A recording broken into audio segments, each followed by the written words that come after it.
Miyembro po ba sila ng Supremist Court? Miyembro po ba sila ng Super Supreme Court? Sa pagkakaalam ko po, isa lamang ang Korte Suprema.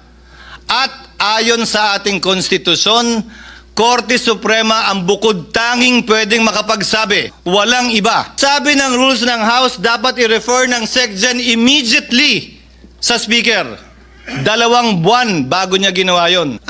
Kapag ka convenienteng gamitin yung mga salita pabor sa posisyon nila, edi okay lang. Kapag ka hindi naman, ay hindi rin. Hindi naman po pwede na pwede lang pag kayo, hindi na pwede pag iba. Dahil may rason kung bakit babaeng nakapiring ang mata ang simbolo ng ating hustisya na humahawak ng espada sa kabilang kamay at panimbang sa kabilang kamay.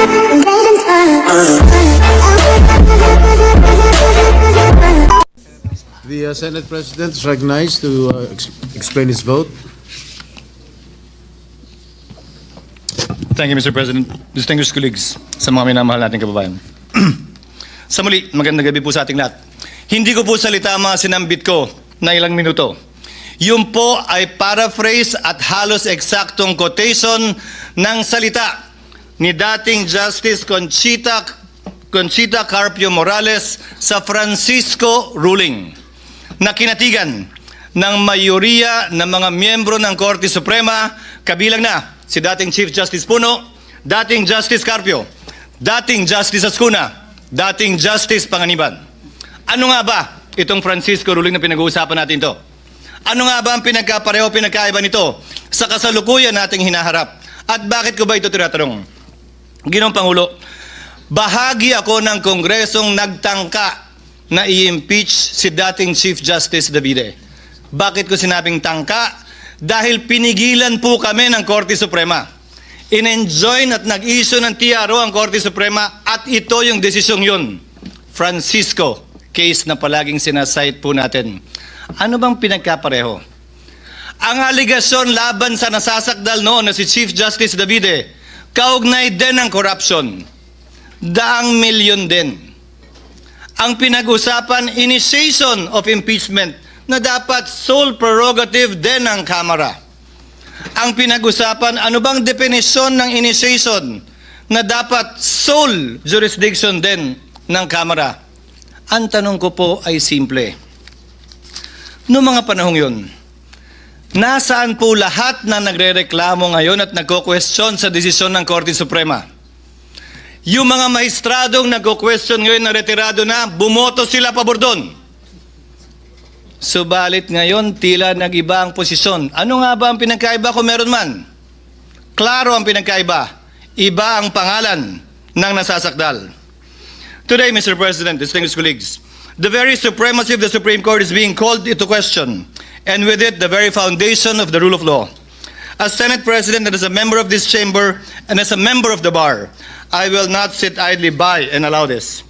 At stake is the very idea that justice should be governed by laws that apply to all, equally to all, rather than the whims and caprices of public opinion. As Justice Frankfurter once said, if one man can be allowed to determine for himself what is law, every man can. That means first chaos, then tyranny. Legal process is an essential part of democratic process.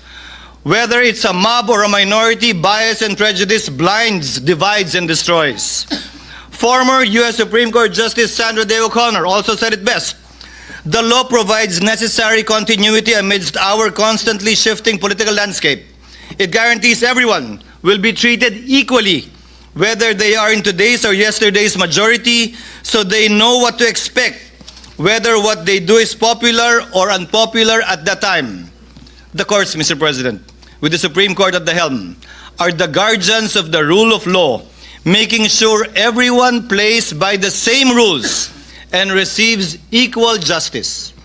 For the rule of law to prevail, the High Court must act as a compass, not as a political cheerleader, impartially applying the law by calling out violations, not swayed by public opinion or political allegiance. Respect for the rule of law, Mr. President, requires all of us to adhere to final or immediately executory decisions of the court, even when there is a winner and a loser, to avoid deadlocks and maintain legal order. Respect for the rule of law does not bar disagreeing with court decisions, nor from forming our own opinions on the meaning and intent and letter of the spirit of the Constitution. However, we must also have the humility to accept when we are wrong once the Supreme Court has already decided. Respecting the court only when you win or when it aligns with your belief is not respect for me. It is plain arrogance, or if at all, a power play. Cherry-picking court rulings destroys the judiciary's purpose. Disobeying the High Court's decision is a violation of the law because under our Constitution, decisions of the Supreme Court form part of the law of the land. I made these remarks, Mr. President, amidst recent calls for this august body to disregard the Supreme Court's recent ruling in Duterte v. HOR. These calls for judicial disobedience have been aided and abetted by so-called legal luminaries and experts who fancy their wisdom and knowledge of the Constitution as better, higher, more supreme than that of the Supreme Court. Miyembro po ba sila ng Supremist Court? Miyembro po ba sila ng Super Supreme Court? Sa pagkakaalam ko po, iisa lamang ang Korte Suprema. At ayon sa ating konstitusyon, Korte Suprema ang bukod tanging pwedeng makapagsabi kung ano ang kahulugan ng ating saligang batas. Walang iba. Allow me to demonstrate, for example, Mr. President, the legal gymnastics these people have been undertaking. In the past, and I have borne the brunt of this, sabi nila, forthwith ang sinabi sa Senado, ibig sabihin yan agad-agad. Despite the rulings of the Supreme Court that say it is within a reasonable time. Pero doon na tayo sa agad-agad. Sabi ng rules ng House, dapat i-refer ng SecGen immediately sa Speaker. 2 buwan bago niya ginawa yun. Oh, okay lang sa kanila. Hindi naman sila nagreklamo. Immediately po ang gamit, ha? Hindi forthwith. Sabi naman ngayon ng Korte Suprema, immediately executory. Ay, teka lang. Hintayin muna natin. Hindi ba final? Kapag ka-convenienteng gamitin yung mga salita pabor sa posisyon nila, edi okay lang. Kapag ka hindi naman, ay hindi rin. Hindi po ganun dapat yon. Hinihiling nila ngayon sa Senado na ipagpaliban muna ang anumang aksyon para intayin ang anumang desisyon ito kaugnay sa motion for reconsideration na inihain ng Kamara sa Korte Suprema. Subalit tulad ng naipaliwanag na kanina kaugnay ng motion na pinagbobotohan natin ngayon, kung magbago man ang Korte Suprema sa kanilang desisyon na unanimous noong July 25, 2025, meron pong paraan at proseso pa ang Senado para sundin ang bagong desisyon yan ng Korte Suprema kung sakasakaling mangyayari po yan. In the past, it was also said, nauna nagsalita si Senator Bato, bawal daw at walang karapatan mag-motion ang sino mang senator judge dahil trabaho daw ng depensa yon. Eh bakit yung mga parehong tao yung pinag-uusapan? Dapat maghain tayo ng motion for reconsideration. Hindi ba trabaho din ng prosecution yon? Hindi naman po pwede na pwede lang pag kayo, hindi na pwede pag iba. Now the prosecution has actually filed a motion for reconsideration, and rightfully so, and not by this chamber. Noon kapag nung bumoto kami para i-remand ang impeachment complaint sa Kamara, pinapaboran daw namin yung nasasakdal. Sinabi ko na rin yan, na yung kontra sa impeachment at pabor sa impeachment, hindi ko didinggin. Na yung kontra at pabor kay Vice President Sara Duterte, hindi ko didinggin. Dahil may rason kung bakit babaeng nakapiring ang mata ang simbolo ng ating hustisya na humahawak ng espada sa kabilang kamay at panimbang sa kabilang kamay. Dahil wala po dapat kinikilala ang hustisya na personalidad. Sino man ang nasasakdal, dapat pareho lamang po ang ating mga magiging desisyon. Sabi din nila, will of the people daw ito. Eh sino ba si people? Balikan po natin ang naging desisyon ng Korte Suprema. Ayon sa desisyon ng Korte Suprema sa panunulat ni Justice Malcolm sa Alejandrino versus Manuel Quezon, pinag-aaralan po ito ng mga first-year law students. Quote, The judiciary, under its powers to interpret the Constitution and the laws, has the duty and the right to declare what the will of the people is as expressed in the fundamental law of the land.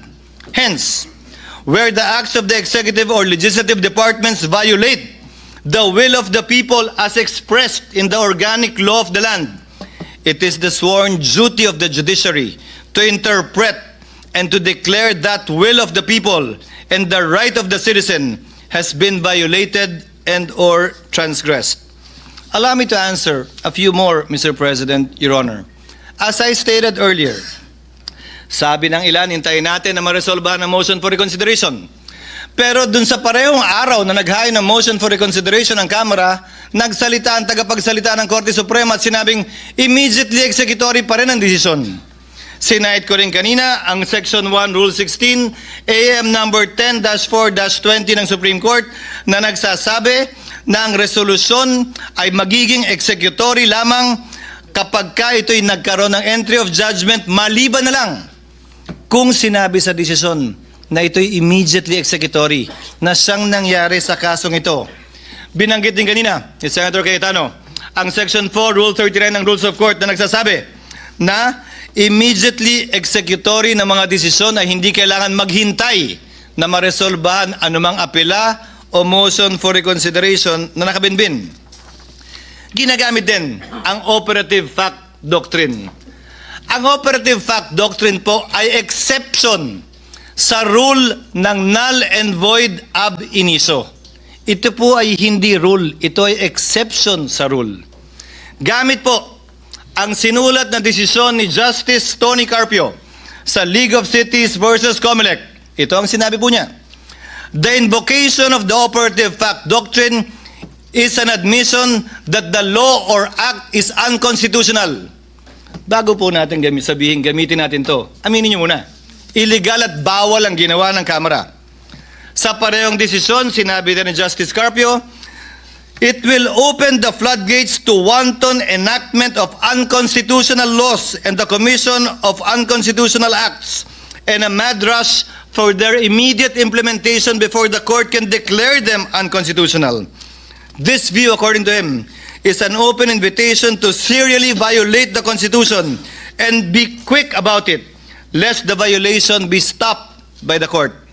Sinabi din po ni Justice Carpio sa desisyong Aralio versus Aquino, those who acted in bad faith with gross negligence cannot invoke this doctrine. Hindi po pwedeng pakinabangan nung taong gumawa ng unconstitutional at illegal act ang doktrinang ito.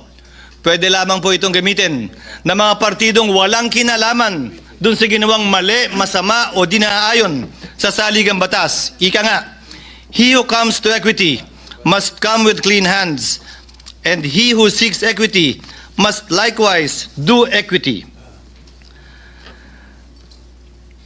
Mr. President, distinguished colleagues, kinondena din ng ilang legal luminaries tulad ng Felconsa na dating pinangunahan ng nanguna sa impeachment complaint na si Speaker Romualdez, ilang taon lamang ang lumilipas, na hindi daw, bagong requirement daw ang due process. Dagdag daw ito. Mr. President, Your Honors, they should read Francisco again. They forgot that lack of due process in the impeachment process had been raised and in fact was specifically mentioned in the separate concurring opinions. And allow me to quote the concurring opinion of Justice Panganiban.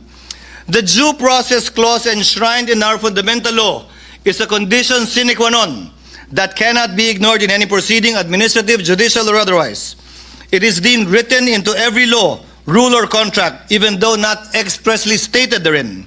Hence, the House rules on impeachment, insofar as they do not provide the charged official with number 1, notice, and number 2, opportunity to be heard prior to being impeached, are also unconstitutional.